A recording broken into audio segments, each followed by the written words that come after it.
Bismillahirrahmanirrahim. Salient features of parathyroid hormone are discussed in this video. The parathyroid hormone is the master regulator of the calcium and phosphate balance in the extracellular fluid by acting on the bones, intestine, and kidney. In the bones, it stimulates resorption of the bone via activation of osteoclast that releases calcium and phosphate into the bloodstream, while in the kidney it increases calcium reabsorption, so the less calcium is lost in the urine. There is also decrease in phosphate reabsorption, so more phosphate is excreted. It also activates vitamin D, that is a conversion of 125 dihydroxycholecalciferol. So this activation enhances the intestinal absorption of the calcium. In the intestine, it indirectly affects via vitamin D. It enhances calcium and phosphate absorption from the diet. So if there is excess parathyroid hormone, the bone is demineralized, so it will result in fragile bone, while in this fragile bone will result in hypercalcemia, weakness, fatigue, and also kidney stone. And there is phosphatemia also due to phosphate loss in the urine.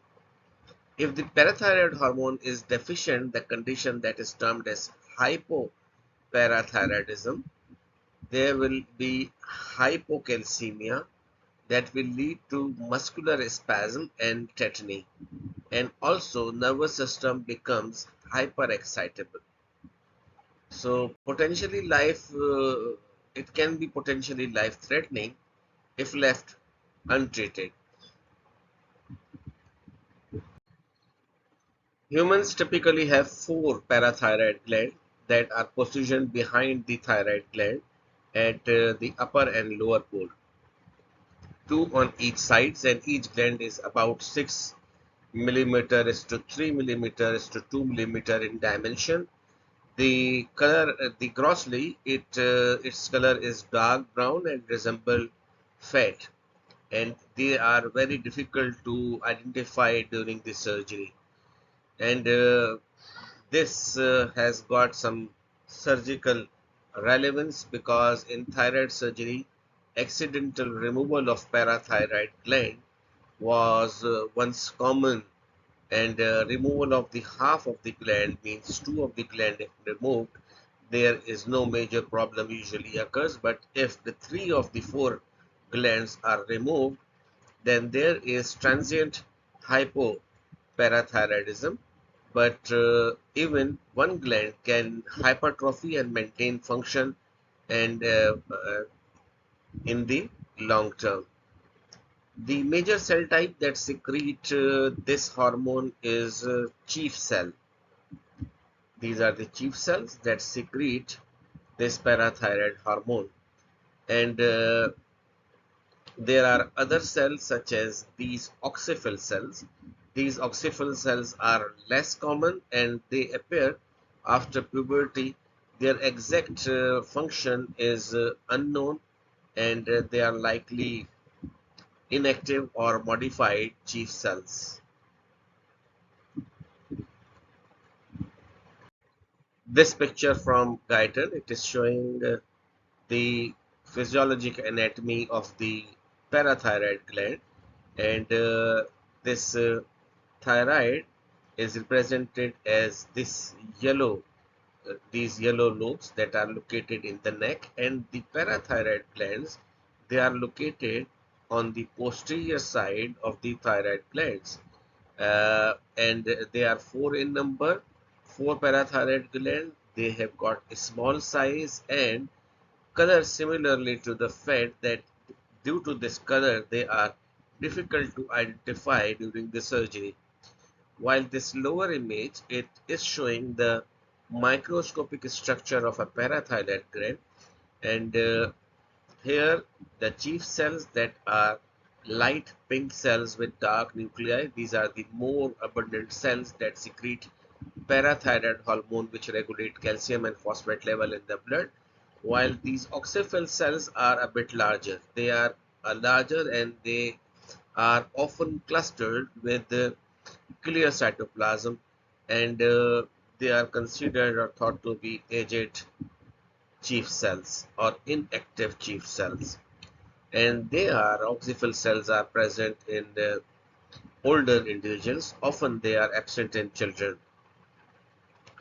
Then there are red blood cells over here. They are also seen in the within the capillaries and blood vessels between the glandular cells. These are small, round, and dark stained reddish RBCs. They are here to provide the blood supply and aid in transport of the hormone. Like peptide hormone, this parathyroid hormone is synthesized in the ribosomes. This is the initial inactive form of the parathyroid hormone. This is a pre-pro hormone and it contains 110 amino acid. Then in the after translation in the endoplasmic reticulum, the signal peptide is removed, forming the prohormone, and this contains 90 amino acid. Then in the Golgi apparatus, there is final processing that occur and it yields active parathyroid hormone. This is stored in secretory granules in the cytoplasm of the parathyroid chief cells, and it has molecular weight of 9500. So this 84 amino acid hormone, active hormone, is rapidly removed by the kidney.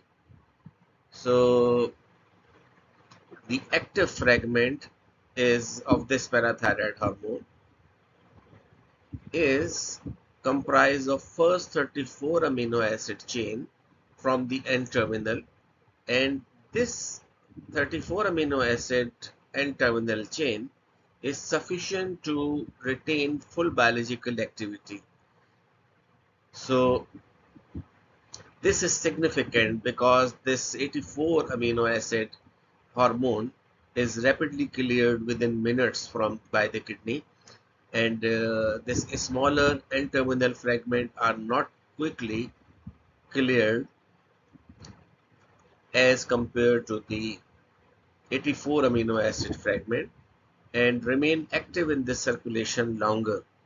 So much of the parathyroid hormone activity is due to its active fragment, not just the full length hormone. So what are the effects of parathyroid hormone on calcium and phosphate concentration in the extracellular fluid? When the parathyroid hormone is infused continuously, the calcium level starts rising gradually and the peak is achieved, plateau is achieved in around 4 hours. So the causes of this is the parathyroid hormone. It stimulates the osteoclastic activity that release calcium and phosphate from the bone, and there is also retention of the calcium in the from the kidney or through the kidney. So the parathyroid hormone reduces calcium excretion by the kidney, conserving the calcium within the body.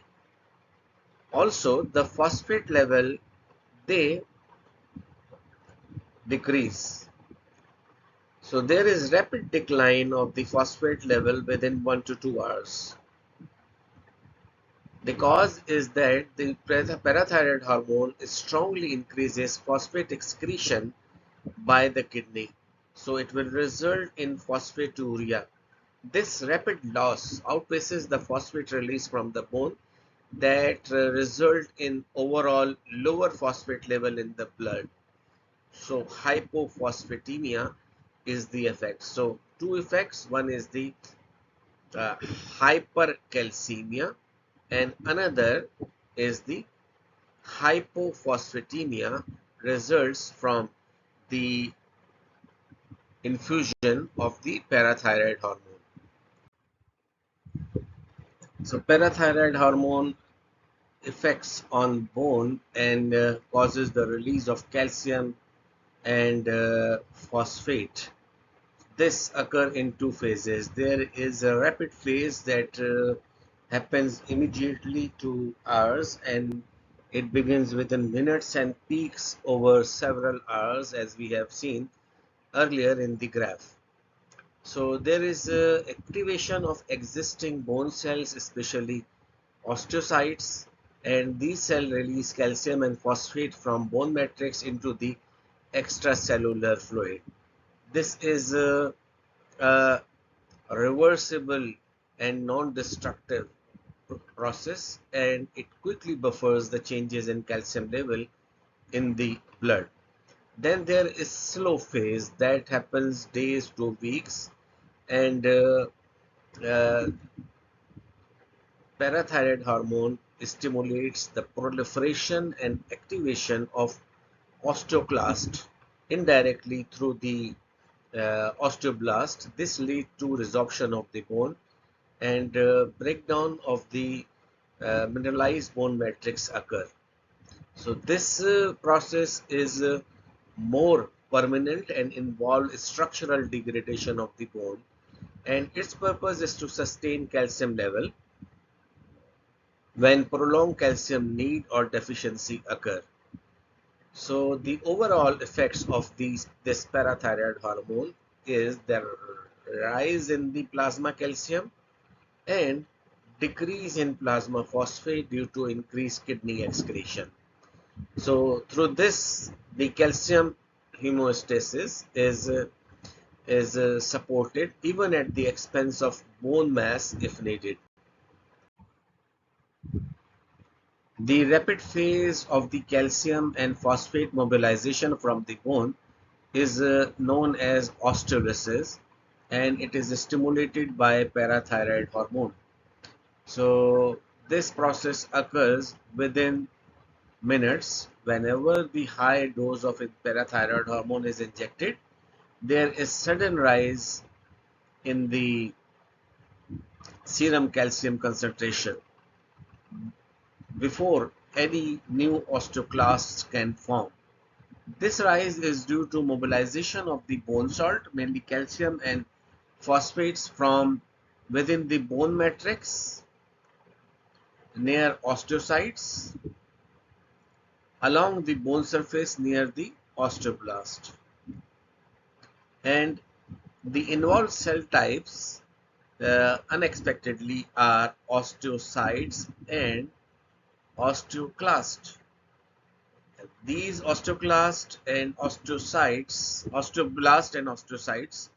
they are considered to be bone forming or bone builder cells, but here they play a key role in calcium mobilization through the development of a membrane system that is termed as osteocytic membrane system. So a network of osteocyte and osteoblast, they are interconnected via long, thin and filmy processes, and these connections traverse the bone and they connect deeply embedded osteocytes to the surface osteoblast. This forms a continuous cellular membrane, the osteocytic membrane system, that separates bone mineral from the extracellular fluid and also regulate the calcium release through bone fluid in tiny canals between cells and bone matrix. The bone fluid is located between the osteocytic membrane and mineralized bone, act as the immediate source of calcium and phosphate for rapid transfer to the blood. So how this mobilization of the calcium occurs? The This mobilization occurs through the osteocytic membrane system, where osteoblasts and osteocytes they form a network. The bone fluid it lies between the bone matrix and the cellular network. It is a reservoir for calcium ion. Uh, Calcium ion is pumped from the bone fluid into the extracellular fluid through the osteolytic membrane pump. And so this calcium ion concentration in the bone fluid is kept one third of the concentration that is present in the extracellular fluid. So when this osteolytic membrane pump is activated, for example by parathyroid hormone, the calcium level in the bone fluid drops even further, and this causes the calcium phosphate salts to dissolve from adjacent bone matrix to replenish the bone fluid. This mobilizes calcium salt without degradation of the collagen gel matrix of the bone. So when the calcium concentration is increased in the bone fluid, there will be deposition of the calcium in the bone, and this osteocytic membrane pump is deactivated.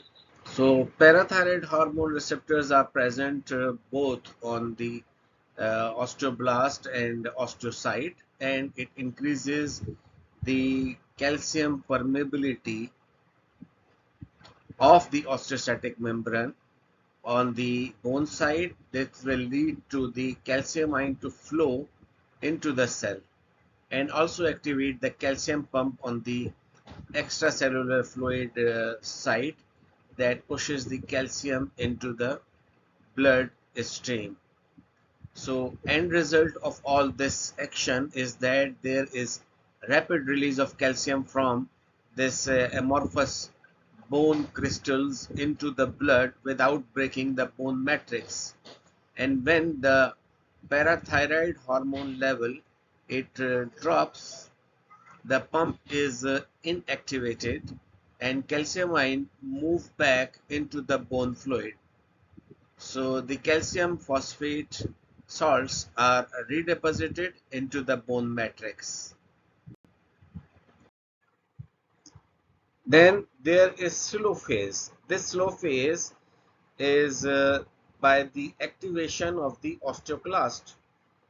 Surprisingly, these osteoclasts have no receptors for parathyroid hormone, and parathyroid hormone binds to the receptor on osteoblast and osteocyte, and these cells they release rank ligand, that is receptor activator of nuclear factor kappa B, which binds to rank on pre-osteoclast and stimulate their maturation into active osteoclast. So the pre-existing osteoclast they become more active and begin resorption of the bone within days. And then there is formation of new osteoclast also. The parathyroid hormone stimulate osteoblast, increase rank ligand, pre-osteoclast differentiation takes weeks to months to significantly increase the population of these osteoclasts, and then this effect of weakening of the bone occur. In the long term there is also osteoblastic stimulation because these osteoblasts, they try to compensate by laying down new bone, but net effect still favors the resorption. Eventually the bone become weakened, and large resorptive cavities, these large cavities that are filled with multinucleated giant cell, they are formed. So this process of the osteoclast action, this takes weeks to months, while the morphological changes, they usually take months to years to develop. But in the modern era, due to advanced diagnostic techniques, the typical morphology such as brown tumor and other, these brown tumors are a collection of hemorrhagic fluid and organization within these cavities. They are the typical morphologies are rare nowadays. Parathyroid hormone decreases the phosphate reabsorption in the proximal tubule, and that result in the loss of the phosphate in the urine, and the high, and this is the condition known as phosphaturia. This helps prevent hyperphosphatemia, which could otherwise lead to calcium phosphate precipitation in the body. So parathyroid hormone also causes the calcium reabsorption, especially in the late distal tubule, collecting tubule, early collecting duct, and ascending loop of Hanel to a lesser extent. And they result in less calcium in excreted urine, and this help preserve calcium in the extracellular fluid and bone. Other ions that are affected with this, there is increased reabsorption of magnesium and also hydrogen ions, and there is decreased reabsorption of sodium, potassium, and amino acid. So why this happens? Because without parathyroid hormone on calcium reabsorption, the body would lose calcium continuously through the urine, and this lead to hypocalcemia and weak bone due to depletion of the calcium. So this table is summarizing the ions that are affected due to the effect of this parathyroid hormone on the kidney. The calcium, magnesium, and hydrogen are increased, while increased and absorption is increased, while their loss in the urine is decreased, while the phosphate ion and sodium, potassium, and amino acid, they their absorption is decreased, so they are lost in large quantities in the urine. Parathyroid hormone does not act directly on the intestine. So instead, it stimulates the kidney to convert 25-hydroxycholecalciferol, uh, that is the active form of the vitamin D, and this active form of the vitamin D is then increases the intestinal absorption of calcium and phosphate.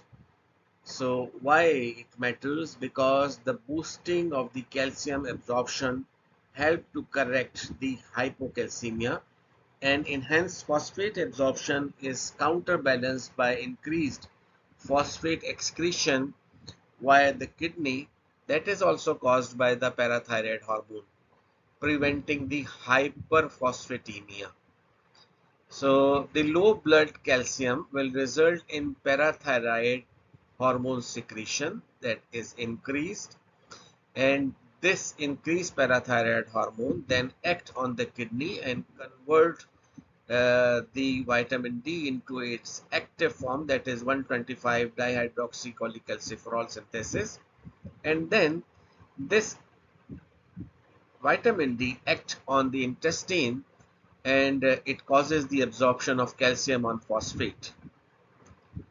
So effect in the as far as the phosphate metabolism is concerned on the kidney are that there is decreased phosphate absorption from the kidney that will increase the loss of phosphate ion in the urine.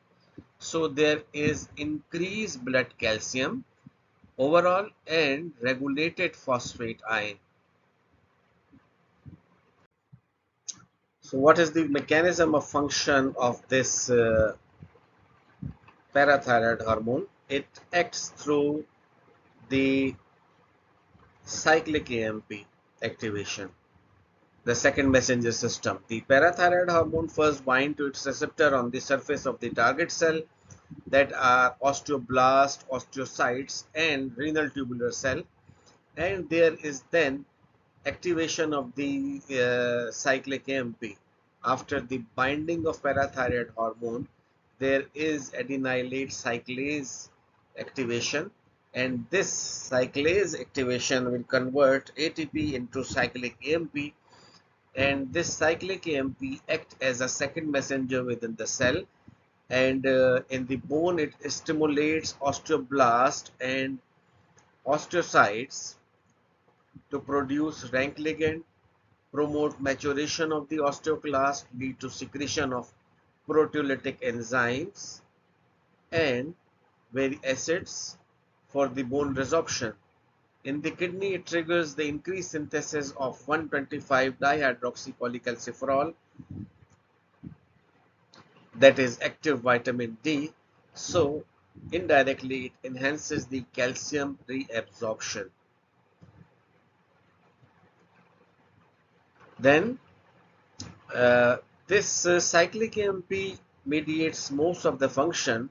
However, some of the function of this parathyroid hormone may also occur through non-cyclic AMP pathway, this indicating the multi-pathway regulation by the parathyroid hormone.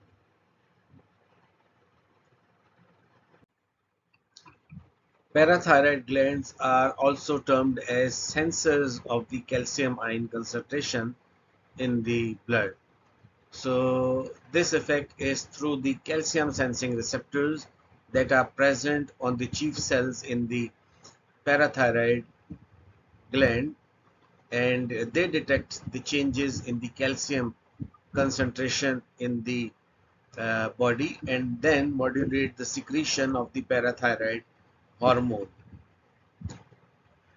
So if the body serum calcium is decreased, the chief cell start producing increased parathyroid hormone, and if this deficiency is persistent, this gland may become hypertrophied to about 5 times of its normal size. Then the causes of this low concentration of the calcium as seen in rickets, pregnancy, and lactation. When the serum calcium concentration is increased, the chief cells, they do not produce parathyroid hormone, and now if the persistent activity is there of this increased calcium, the activity of these chief cell is decreased, and also their size is decreased, or the gland is atrophied. The cells are also atrophied. This happens when there is increased dietary calcium, increased dietary intake of the vitamin D, and if there is non-parathyroid hormone bone resorption, such as occur in the disuse of the bone. The chief cells of the parathyroid gland have these calcium sensing receptors, and these receptors, in the presence of the calcium, extracellular calcium, uh, when calcium binds to calcium sensing receptor, there is G protein coupled response, and this G protein coupled receptor, it activates phospholipase C, and phospholipase C then triggers the increase in inositol 1,4,5 triphosphate and increased diacylglycerol. This inositol triphosphate causes release of calcium from intracellular stores, and increased intracellular calcium release then inhibit the parathyroid hormone secretion. This is unique because in most endocrine system, activation of phospholipase C pathway, they stimulate hormone release, but here it inhibits parathyroid hormone. When the concentration of extracellular concentration of calcium is low, the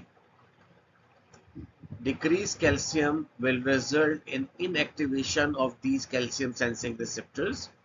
So there is no phospholipase C activation and therefore decrease intracellular calcium. So this decrease intracellular calcium will result in release of parathyroid hormone.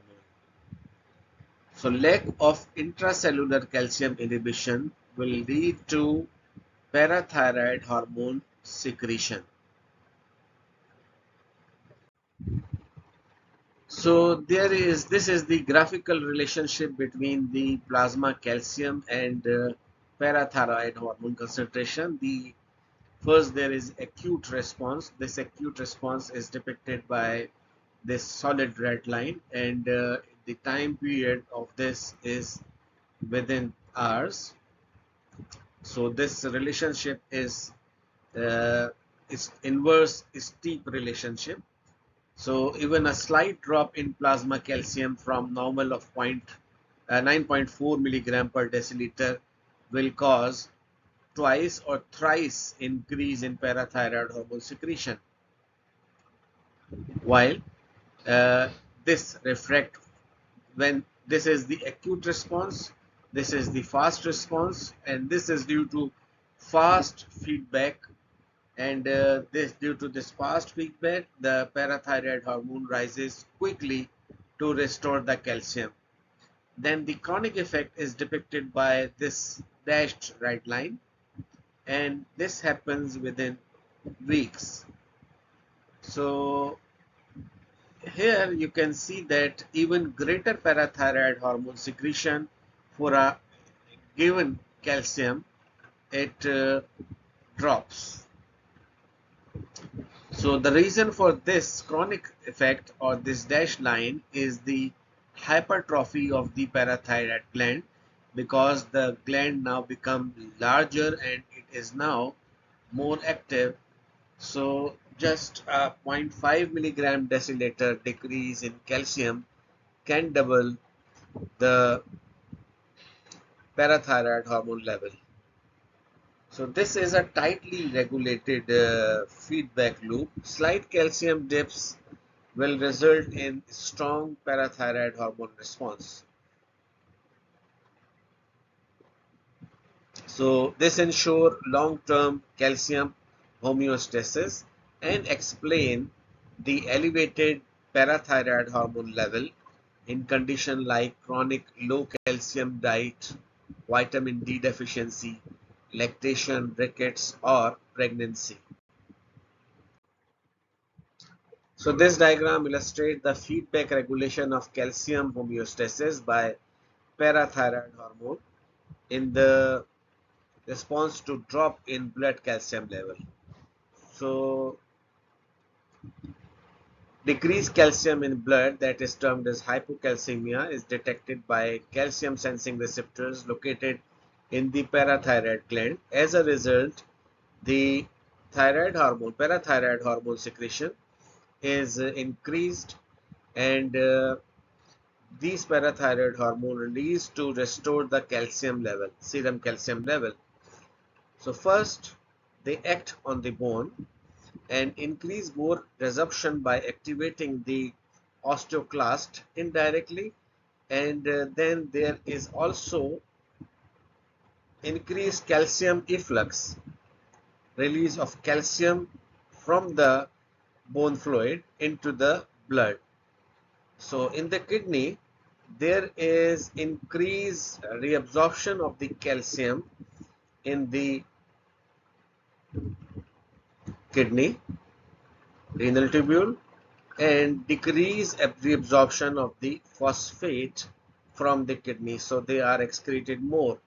And in the kidney there is increased production or increased conversion of inactive vitamin D to its active form, that is 125 dihydroxycholecalciferol.